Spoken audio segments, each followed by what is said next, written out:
Hello. My name's Jonathan Rakoff. I've been nominated to moderate this panel. I should say before we start that, well, it's flattering. I think they didn't have my current affiliation when they put the slide together. So while I like to think of myself as a sustainability and ESG leader, I'm actually with the HBAR Foundation. I lead their policy efforts and spend lots of time on the Sustainable Impact Fund. And so we're here today to talk about ESG and whether crypto can bridge the gap. That's a very interesting framing. I think the first question is,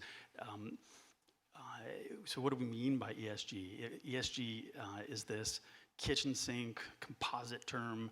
I think it originated in the sort of financial services sector, so they could have a way of directing investment funds.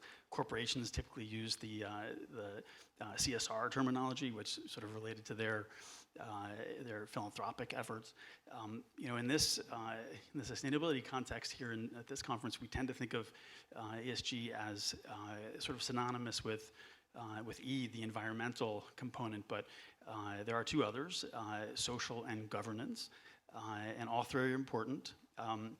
My background, I'm a environmental lawyer by training. I was in the Obama White House and EPA, and I also worked with Coinbase on sustainability and ESG issues. I think before we start, I'll have my colleagues here in the panel introduce themselves. Axel?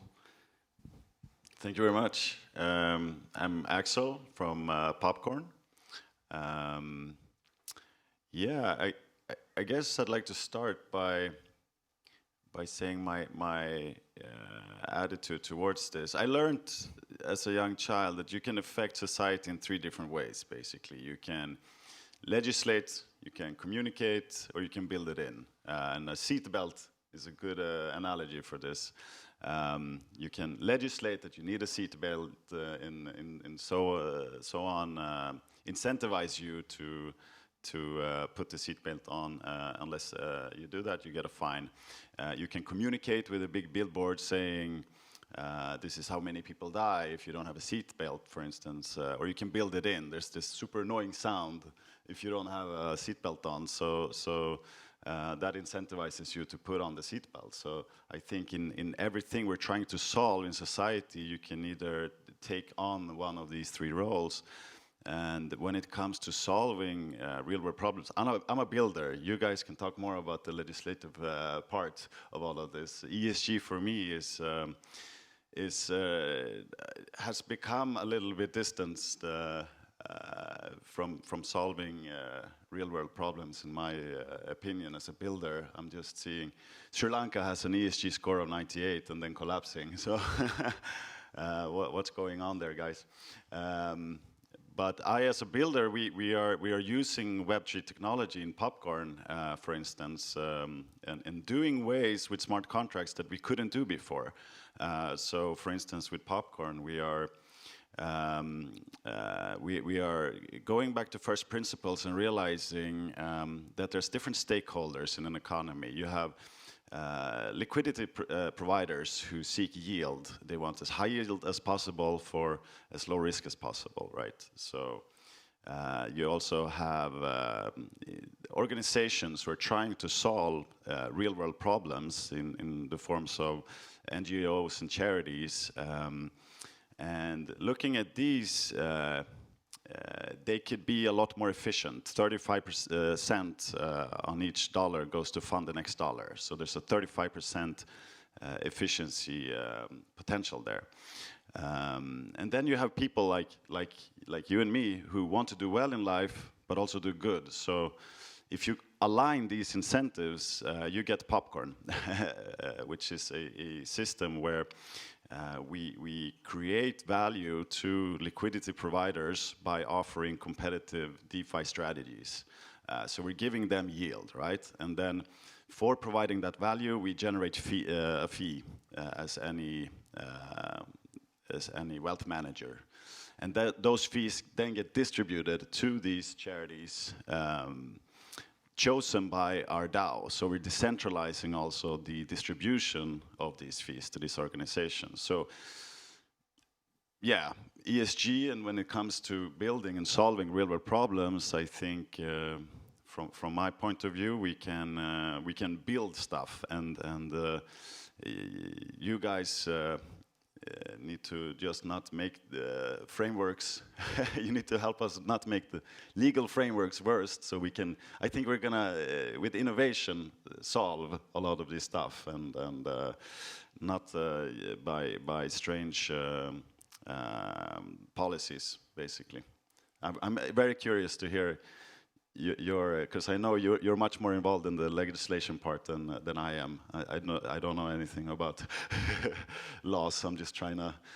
I'm not trying to avoid them, but we're trying to build a system that are transparent, because we can do this in ways that are transparent, non-custodial, and permissionless. So. Yeah, I completely agree with that, which is why I spend so much time bringing technologists and especially blockchain entrepreneurs to legislators to make sure that all of the laws are actually co-written with the people who are going to be regulated by those laws. But hi, everyone. My name is Brittany Kaiser. I am the chair of the board of Griffin Digital Mining.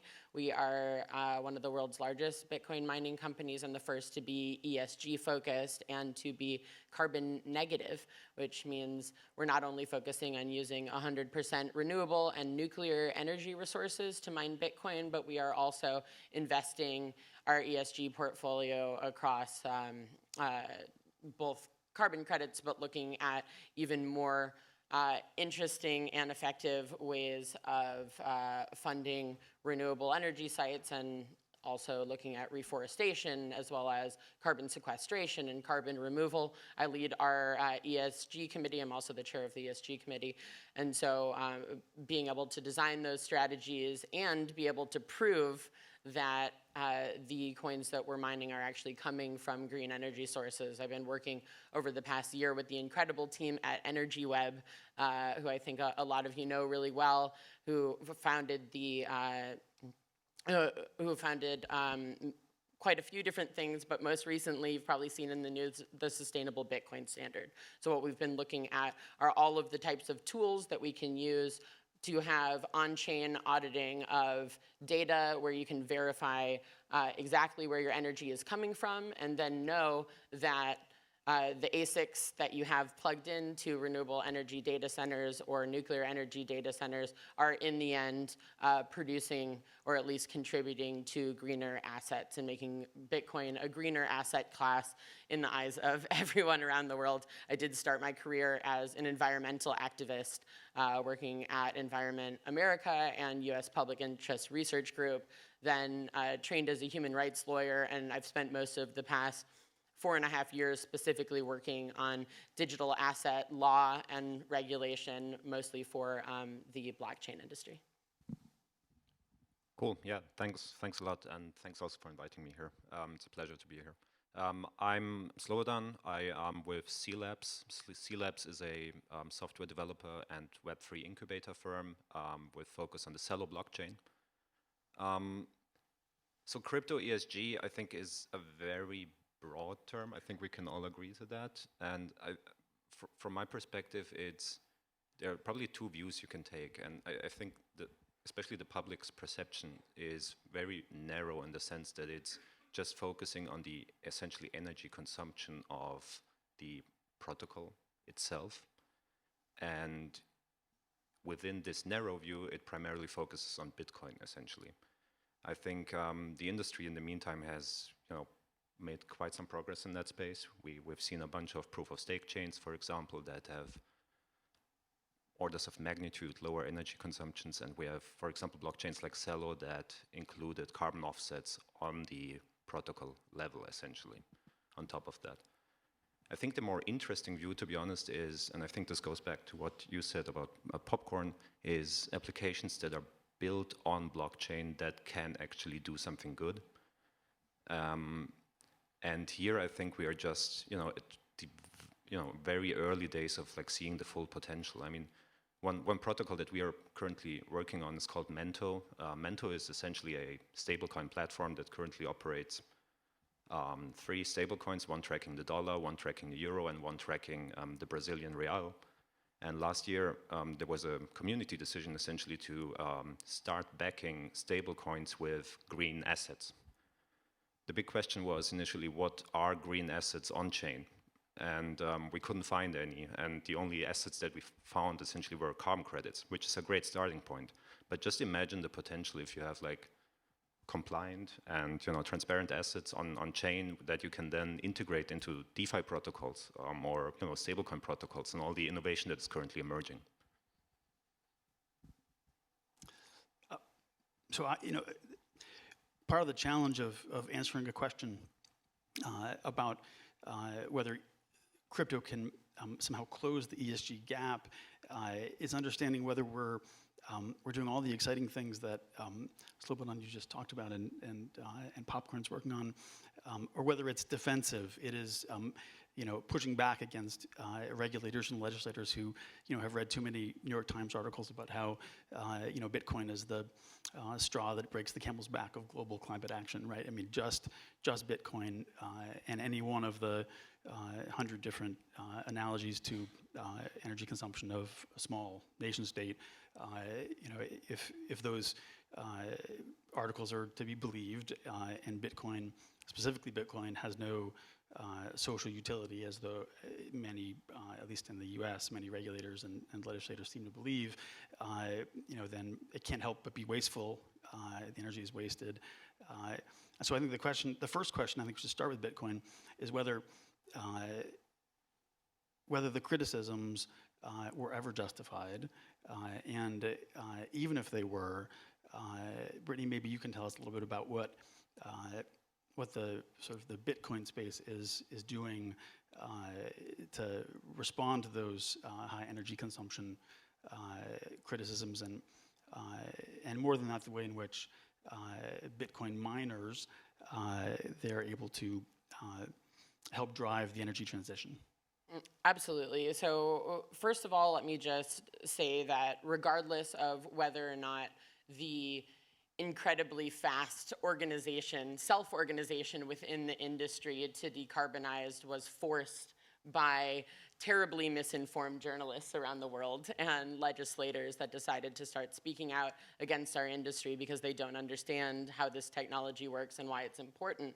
Regardless of that, I think it's incredible what this industry has done in order to not only prove how green it already was, but to go even further than that in terms of making a large positive impact in the world. This would be as if all of the big tech companies decided to self-organize and become privacy-centric before the Cambridge Analytica Facebook scandal. I mean, that's really what this is.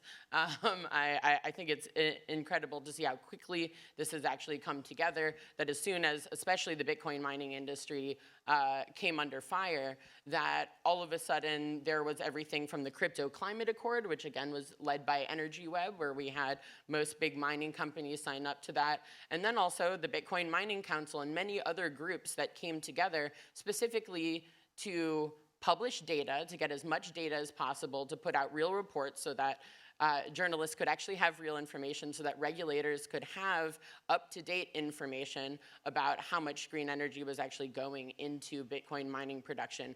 But then also, most big mining companies started to move from fossil fuel-based energy sources or even mixed grids to investing in large-scale renewable developments and nuclear developments. That is absolutely huge. I think it's been amazing to watch. And so, are some of the criticisms legitimate? I suppose if we also want to look at every other industry that uses data centers, which is every industry, because I don't think there's a single industry that doesn't use computers and store data somewhere. So if we are going to criticize our industry and where the data centers are and what energy they're being fueled by, okay, well, let's hold everyone to the same standards. And from my experience, I really do believe that it is essential to have proper regulation around this, because hoping that people that work at for-profit companies are all of a sudden going to optimize for morals and ethics as opposed to profit is just, really, really never going to happen. So we do have to have those incentive structures within law, but it's possible to not be completely draconian, like the state of New York. Luckily, all of our operations in New York are at 100% hydroelectric facilities, so we weren't affected. But there are so many other miners that had to move out of New York because they were plugging into a mixed grid or they were using fossil fuel-based energy sources when that recent law came in.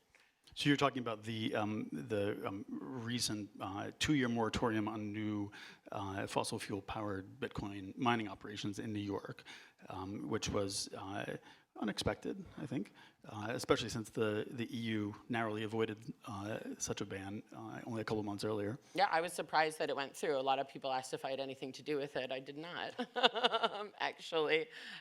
In fact, I did write a letter saying that that type of draconian legislation is not good for the industry, and said we should incentivize the use of renewables so that there's a positive incentive there. Of course, there are renewable energy incentives for most industries, so if we could make ones mining specific, which we're looking at in the state of Wyoming at the moment, or I've been working on legislation for 4.5 years, if we can actually get renewable energy mining incentives or nuclear energy mining incentives through, then that's a much better model, in my personal opinion. Give people something positive to go for, as opposed to having people shut down their businesses. That doesn't make any sense. So interesting thoughts here. What I'm thinking of, I used to work in TradFi a long time ago, and one thing I really appreciate with working within Web3 is the shared fundamental beliefs of open source. And this really has a huge effect because it allows us to really integrate with many other protocols. Many of them are here. We're integrating with the carbon offsets program to make our chain carbon zero, and distributing fees to reforestation projects and so on and so forth. So, like, my point is the innovation is there. And this whole Bitcoin discussion that's been going on and the negative media that's been put on it, it's a bit over-exaggerated, because the level of innovation we have in our field, we're just constantly solving all the different problems. It's the speed that we can do this has never been seen before. So I'm not worried about our finding these different technical solutions. We can do it in a much faster way than we ever have before. But my question is, the other two parts of the change makers here is the legislation parts and the storytelling part, the communication. What do you guys think is going to be the most important thing? It feels like we're strong in the innovation and building, but how can we steer the narratives in media? I mean, media is it's a problem in itself, as you know. It's a problem if they are uninformed, and it's the same with legislators, which is why I think it's so important that we as an industry are spending as much time as possible educating the journalists and educating the legislators and regulators. We have to explain to them how this technology works, why it's important to us, how it positively affects people in whatever jurisdiction we happen to be talking about. And that's the only way that we change minds. It's just the lack of education that causes this type of negative feedback, both in the news and in Congress or in parliaments around the world. And so just with the engagement from the industry, where we actually take the time, go to places in person, sit down with these people, answer all of their questions, explain why we're so passionate about this and how positively it has affected the lives of people around the world with different types of projects that they can understand. That's the only way we're going to change things. And it's not fast, of course. You know, I don't think it's generational, but I think we can get there over the next couple of years. It takes a lot of time. I fully agree. And for example, we had a side conference going over this week, and we had a couple of sessions around like regenerative finance, refi more broadly. And one learning of one of the sessions is essentially that, you know, we are talking to the wrong people. I mean, everyone in those sessions was crypto native, but the second you're talking, you know, about refi and this regenerative finance sphere that is now opening up, you're kind of leaving the world of Web3 native folks, and you're necessarily like connecting with the real world. And so how come that you go to a crypto conference that is like about real world impact, there are no real world people there, right? I would be actually curious, like how many of you are somehow working in crypto and how many are like non-crypto? Can maybe like a quick raise of hands who's working in crypto? Non-crypto? That's much better. Yeah, that's better than usual. One interesting angle is to think about it from the perspective of becoming pro-regulatory as an industry. There's this, I think, perception among sort of legislative staffs in the U.S., for example, that an industry that it has this, at least in their minds, sort of horrible environmental footprint, they should, and we will, be running from regulatory constraints. But the reality is, and I think as we've seen with the industry response to the SEC's rulemaking proposal on climate impacts, which is disclosure-oriented, the Bitcoin mining community has been, I think it's probably fair to say, very favorable in contrast to many legacy industries with hard-to-abate emissions, very carbon-intensive, hard-to-abate emissions profiles. Have been sort of crying bloody murder that the disclosure would be too expensive. It would be action forcing. But in the Bitcoin community, for example, my understanding is that the U.S.-based mines are already over 50% renewable powered, and in general, I think the perception is, well, sort of bring on the disclosure regime. We'll come out looking good. You think that's fair?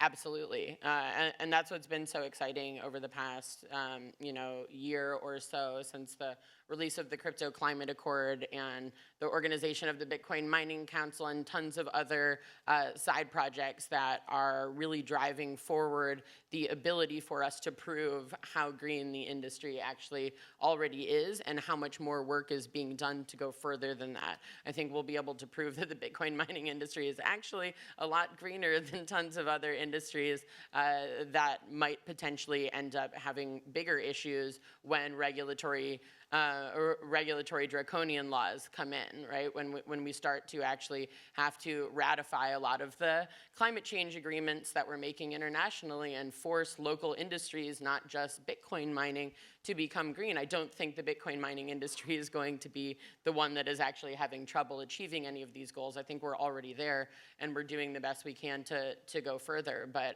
again, we're not seeing draconian laws in too many other places. We do have so many people showing up in person in DC, at the SEC, in Congress, in state Congress, having these conversations. I haven't seen really a more passionate group of people than Bitcoin maximalists when you get them in front of congressmen.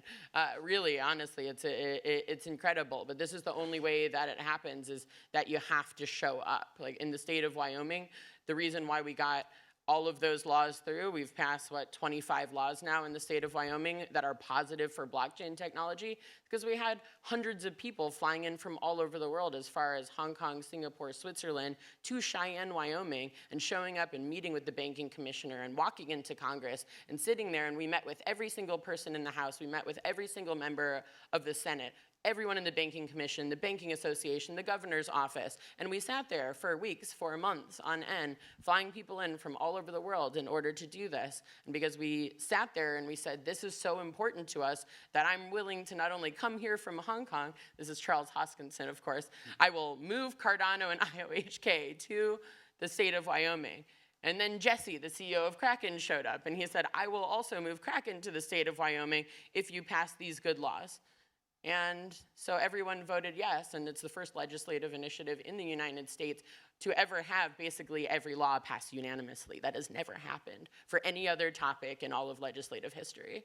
So if we show up, we will be able to do this, and we won't have regulatory hurdles that we're trying to conform to. We're actually going to have laws that we've helped write, that we think make sense and we're happy to conform to. So how much of that is lack of education in these decision makers, and how much is willingness to not support this kind of industry with its values, you think? I think it is a little Once bit they of know, both. once they understand, once they're educated, that opens up a lot more for sure. But It opens up a lot more, but obviously there are a lot of legislators that a lot of their biggest donors are from the big banks that don't want to work with crypto, or any other, anti-crypto lobbyists that come from different industries, and so those people might talking never. about Gary now. Some people might never be able to be convinced, but honestly, a lot of legislators, it's just a lack of understanding of what this actually is. So they'd rather push it away than spend the time to understand it. But if you force them to take the time, because you show up to their office and you demand a meeting, then eventually they will get it. But it takes a lot of effort from our side. And so if any of you from crypto companies here are not spending any time on lobbying and government relations, please fix that problem. Invest your time, invest your money in this. It's important for the future of the whole industry. So what do you do as a normal person that doesn't know anything about law? Call your legislator or write to them, so you can easily look up who represents you in whatever country you're in, and tell them who you are, what company you work for, and why you think these topics are important and why they should, address them or vote a certain way or not support a certain bill. That's the easiest thing to do, and it really matters because most legislative districts have, if they have a certain number of phone calls or a certain number of letters that they've received from their constituents, it means they actually have to do something about it. So that's the easiest thing to do, And doing something about it can simply be hiring the staff that they need to hire to develop a knowledge base within their own offices, right? I mean, I think the challenge is so often generational. In the U.S., our legislature is skewed to the older side, and they're often entirely dependent upon sort of young, smart legislative directors who are willing to put in the time. And it's really interesting.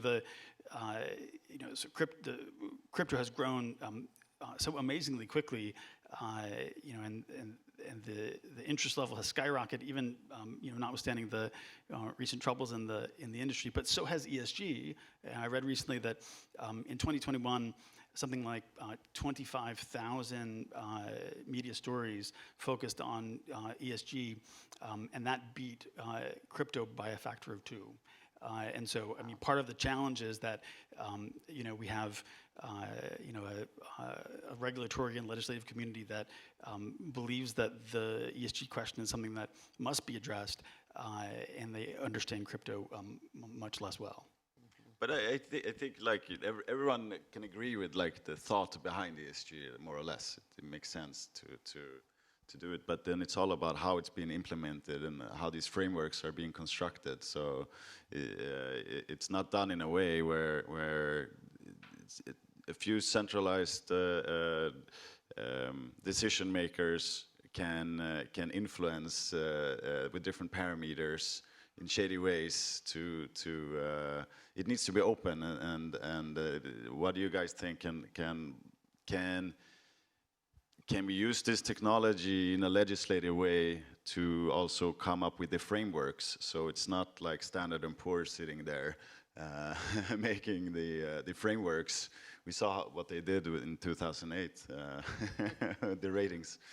I mean, my sense is that a first step is in the educational task is helping the public, but specifically our regulators and legislators, distinguish between the Bitcoin and proof of network and proof of work protocols from everything else that might not suffer from the same liabilities. The energy consumption of proof of stake is dramatically less, and the Hedera network that the HFAR Foundation works with is just infinitesimally small energy consumption per transaction compared to other networks, and that's just not a technology that I think has penetrated yet.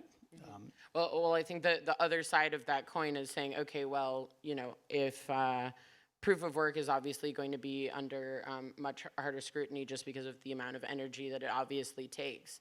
But because companies that are using proof of work technologies are spending so much money on energy, proof of work mining actually has the ability to fund large-scale renewable energy developments and large-scale nuclear developments where other consensus mechanisms do not. So that's where I really see, and this is my hope, that proof of work can eventually be seen as one of the best financial partners in countries being able to fund and achieve their climate goals, as opposed to being an obstacle. I would be curious to hear about your view on transparency of energy consumption of different miners. For example, with Celo, when there were estimations on like the electricity consumption of the validator network in itself, and there is no, trustless or decentralized way to really observe what they really consume and what kind of energy mix they use. Because if you had this, you could even incentivize like low energy consumption even in proof of work, right? You could have block rewards that are higher for renewable energy sources and lower for, other stuff. Is there any, development in that space? There are actually groups of researchers that are currently working on what that would look like, but that's actually, that would be an upgrade to the Bitcoin network because you'd actually have to change the reward structure, which, some people are talking about, but it's obviously highly controversial, which is not surprising. But what I've been concentrating on working on, especially with Energy Web, is being able to find the technical solutions where at the point of the data center and the local energy authority that we can actually, with third-party verification and auditing, trace the exact energy mix of what you are using. Now, obviously that's a lot easier if you're using off-grid energy sources. Ideally, most miners will move to off-grid renewable and nuclear energy sources and not be plugging into a mixed grid, because even if your grid is basically 100% renewable or nuclear, so carbon-free energy, you still can't always completely prove that. There still might be some of those electrons in there that have come from a fossil fuel energy source. And so it's really important for us to be investing in more off-grid so that this data is more solid. But where that's not possible, being able to actually prove what that energy mix is and being able to track and trace that and prove that transparently and publicly in public filings, I think is really where we need to go. And so just these reports that claim a certain energy mix without actually having that open source verified on-chain verification of the local energy source, we're not fully there yet. It might take a couple more years because honestly, over this past year, we've found so many hurdles of actually being able to prove this that a lot of new technical solutions actually need to be built for the real data to get out. And I think it's worth noting that challenge is one that affects any company interested in accurately reporting their carbon intensity of their energy mix, and the only way around it is companies like Google that are co-locating new data centers with renewable gens that they finance, and that's exactly what the Bitcoin miners are doing, right? The off-grid stranded renewable energy capacity is something that the capex for that didn't exist before Bitcoin mines in many places in this country, and that is that's an important part of the narrative. I think the challenge is that it seems very self-serving for Bitcoin miners to make that argument, and no one believes that it could possibly be true. And the energy market in this country is immensely complex. Folks can be forgiven for not fully understanding, but it just reinforces the importance of the educational task. Absolutely. I mean, if it wasn't Bitcoin miners going into some of these places, it would probably be Google or Apple or Amazon, et cetera. Like, the renewable energy resources and facilities that are currently under construction in the U.S. are not enough. We need to actually be doing a lot more. Again, why I'm such a big fan of nuclear facilities and developing more of those, because nuclear is the only way that we're actually going to be able to really green grids, not just in the United States, but I say this in Europe very loudly, especially to Germany. You know, I also advise the government of Ukraine, so I really spend a lot of time asking people to turn nuclear back on and develop more nuclear. It's not just for Bitcoin, it's, you know, for human rights of people everywhere at this moment. You know, I'd love to talk a little bit more about the exciting work being done that isn't related to Bitcoin. You know, I don't know if, you know, perhaps Axel, you wanted to talk a bit more about the work that Popcorn's doing? Sure. I mean, we fundamentally believe that we have the opportunity now to really build in stuff into the smart contracts that are regenerative. So, like, if you think about that there are very good organizations out there in the world who are trying to fix local and global problems, and these need funding. So why don't we use the will of the people and the existing incentives from liquidity providers or any institution or individual who need yield, want yield, and build those factors in. So we couldn't really align these incentives before, and that's why this technology is so exciting. And this is like what we're doing is like it's super simple. We're just like directing a portion of our fees to these organizations, and then our community members. So we're decentralizing the distribution of these funds. Normally, you can take any company. You have like Salesforce. They're making a few percent profit, and if they have a good intention, they will take 1% of that and donate to some charity that's chosen by some centralized leader on top. It's not really making any change. We need to build in these funding mechanisms in a very fundamental level, and we can do this in a protocol level. So we're super excited about that. I mean, it's quite incredible, really, and we're just starting. I mean, we're so early. we're super early, and then we can integrate like carbon neutrality and all of this stuff. It's also super easy. You can just direct a portion of the fees and showing that you are really carbon neutral if that's something you want to show. But not only that. So what's interesting is there's two reasons mainly that I think of why we didn't donate more money in our life to organizations that need money, that need funding. And it's transparency and accessibility. So we need to make systems where we make permissionless systems that are accessible to everyone. So that's number one. And we need to do so in a way that you feel if you give something that you know where the money ended up with, right? So there's all different ways. It's just open up a new way of thinking. You can with this traceability solutions. Instead of donating money to the project, you can donate to the project instead of donating money to the charity, you can donate the money to the charity's project, right? So if you're an ocean cleanup, for instance, instead of giving money to them, you can give to a project, to a lake or a river, whatever they're trying to clean up. And then have them split up that project in different milestones. And then once they reach certain targets and they can verify that, then they will receive the actual funding. I love that.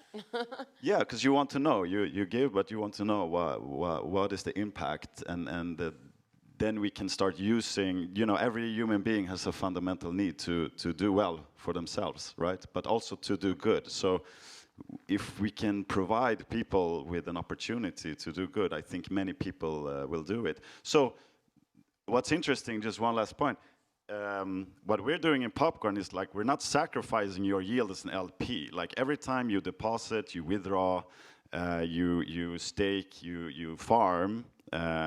There's transaction happening, and we charge transactions fees for that are being generated to these organizations chosen by the DAO. But there's oh no, I lost my point. Well, I think we'll come back to me. I think that solves such an incredible real-world problem. I've spent most of my career actually working for nonprofits and charities, and actually having that tracking and traceability of how the funds are coming in, how they're being spent, what milestones are actually being hit is actually a big difficulty, just because a lot of people running nonprofits and charities are not integrating a lot of cutting-edge technology. So I think this would really help a lot of the projects that you're working with to actually be able to have more long-term donors and therefore more sustainable sources of funding, because they can show that to the people that they would expect to get funding from. How do you actually choose the projects that you're working with? So we're integrating with projects like Gitcoin, who already have verified projects. So we love Gitcoin, and then we have our own. The idea is that community members can propose their own charities, and then we have vetting projects. So we're trying to decentralize. We provide a system, but then we try to decentralize as much as possible of the governance and how the community is going to grow. Do people put out a proposal and then it's voted on? Yes, yeah, and we also have mechanisms to remove malicious actors and stuff like that. Fabulous. Incredibly interesting. You know, one of the challenges is getting the word out about all these socially conscious and uses of the technology that we find incredibly interesting. But outside of those, in this sort of little bubble, they don't even know it exists. It would be interesting to explore ways for the industry overall, not just to advocate, with sort of financial regulators, for example, to with respect to securities rules and so forth, but rather just to publish as an industry all of the exciting projects, both E, S, and G, so that the sort of public perception changes. Yeah, we are like so. Our main focus is environment and an open source project and education, right? So that's sort of the main categories that we have for now. But we're basically the G in ESG, like, because we're decentralizing the governance as well, and we're doing it with the communities, and environment is of course one of our pillars. And the social, you're hitting ESG, all of the whole range of it. That's great. Yeah, I think you mentioned a really important point to have this public outreach more and work on this. But I think from a builder perspective, especially if you're a small startup, it's actually quite hard, because like a public policy person is probably not the first person you hire into a startup. Say it isn't so. But I think what can really help here is like coming together and form like smaller associations, essentially, that are focused on a subset of this. So we started last year, for example, this initiative called climatecollective.org that like collects different Web3 firms and projects that are kind of working in the space. And a lot of their public outreach is actually done through that collective, and they have some, they hired some people in the meantime, and it's just a cost argument, I mean, to some extent, but it's quite efficient, to be honest. So I can just encourage you, to like get together and and check out like those initiatives. And it's a very important time to do that hard work, even if it is expensive. I actually don't think it has to be quite so expensive to we policy people come cheap. But I mean, right now, I intended to mention this earlier, but the Biden administration has issued an executive order to study sort of how to maximize innovation in the digital asset space without these negative environmental and social consequences that the public seems to believe are there. And if you read the different directives that the executive order makes, they're aware there are positive end uses, positive environmental end uses, opportunities to modernize the electricity grid. Everything we've talked about today, it's on their mind, but they don't have the folks, I think, with the expertise that is in this auditorium here today. And so, if there is a gap to be bridged, notwithstanding all the really exciting and important substantive work that's being done, it's perceptual, it's communication, it's sort of civic action oriented. So we're at about 5 minutes. I didn't mean to interrupt. Oh, no. Please go ahead. And if I'm not mistaken, we're asked to give the audience an opportunity to ask questions in the last few moments.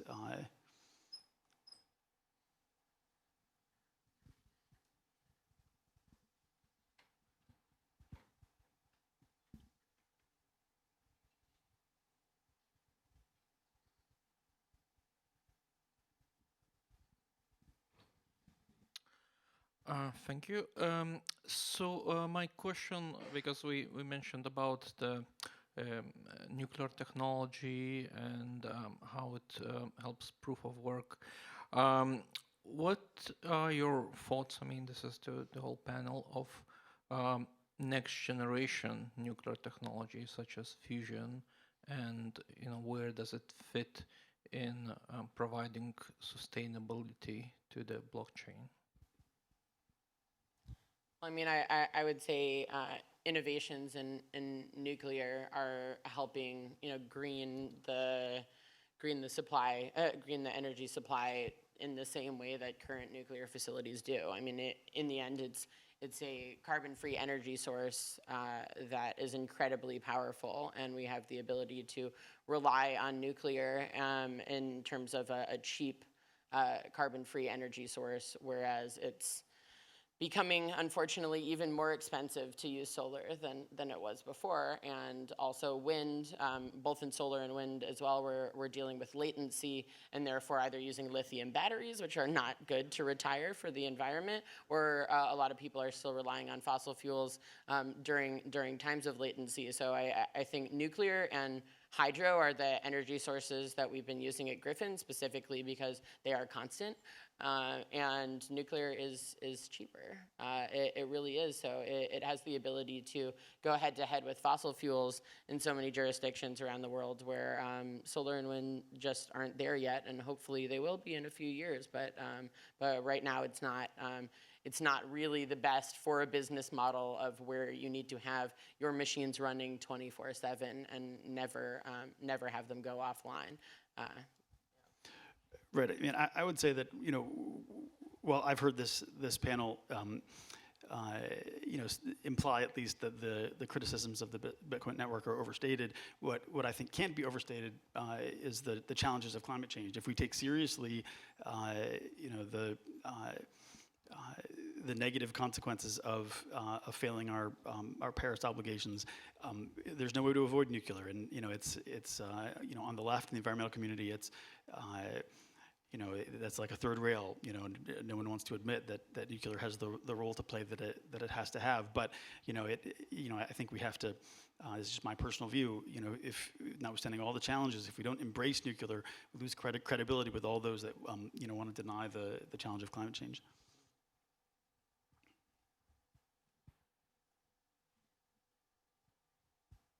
Any other questions, guys?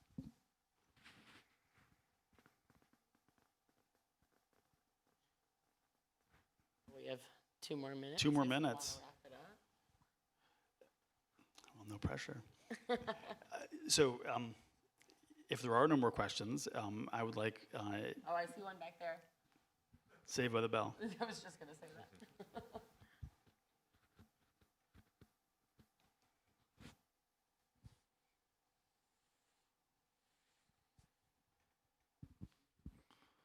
Thanks so much. That was a really interesting panel. My question is for anyone, but maybe Brittany can answer this. You had mentioned the energy web work around verification of Bitcoin mining clean energy. From my understanding, that's predominantly for grid energy. What's your take for sort of off-grid energy, the methane miners and things like that, in terms of how to verify the sustainability of it?